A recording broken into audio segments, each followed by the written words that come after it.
Ito po yung mga kamista, yung ano, pangkargahan din to ng Hankook Itfly Bantra LT.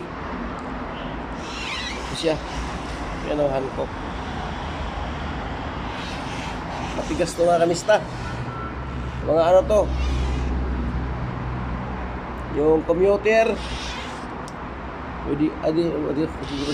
Pwede to sa ano, yung mga van. Yung van na ano na yun,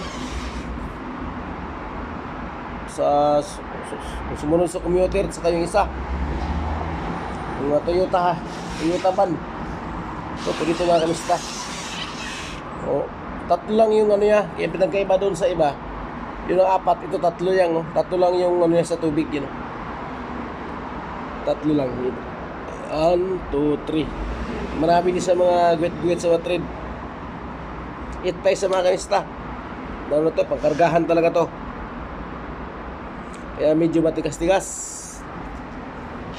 Pang upload talaga to, pang loading. Basta.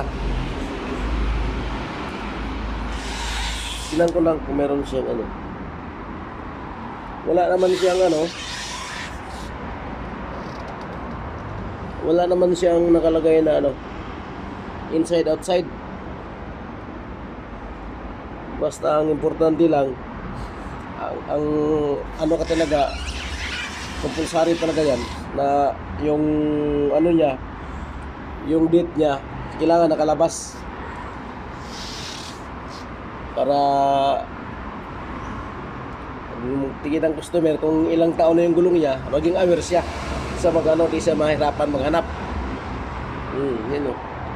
Kailangan nakalabas tong date niya mga kanista. Yan o. Date niya. 20 weeks. 24.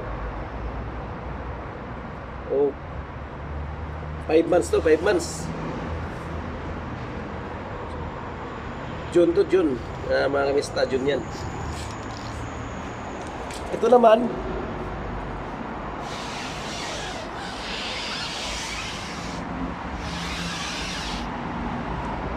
yung pang Raptor natin, F-150, D-Max, Hilux, lahat ng mga pick-up. Kung gusto mo mag-ano, palit ng mga gulong ng ano, pagpaganda, ito yun. Pang mudring to, pang putik din to siya. Pwede na pang putik. Pwede, hindi ito gano'ng maingay kasi yung spike niya medyo ano pa, manipis ang spike niya, hindi siya gano'ng malaki. Ang pang mudring talaga, ano yun? Talagang ang laki ng spike niya, yung tread niya. Ito pang semi-highway lang to. Pero maingay pa rin to kahit paano. May ugong pa rin to siya kasi ano na yun, maano yung ano niya. Ano? At may mga pick-up dyan. Pwede to. Wrangler Jeep. Sa Wrangler Jeep, pwede to. Ito ngayon ang mabinta sa amin. RF11. Mabinta sa amin. RF11. Yan o, traction. Nabinta sa amin to sa mga ano, lalo na sa mga Jeep Wrangler. Ito yung mga kamista. Hanggang dito na lang ating vlog mga kamista. Salamat. Like and share lang po para updated kayo sa ating mga video. Kung gustuhan nyo, viewers, subscriber, ingat kayo lagi. Silent viewers, mga friend, kamag-anak ko yung sa Mindanao, sa Isla Kinatarkan,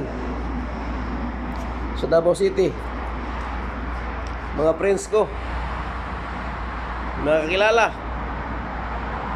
ingat kayo lagi. Merry Christmas and Happy New Year. God bless sa atin lahat.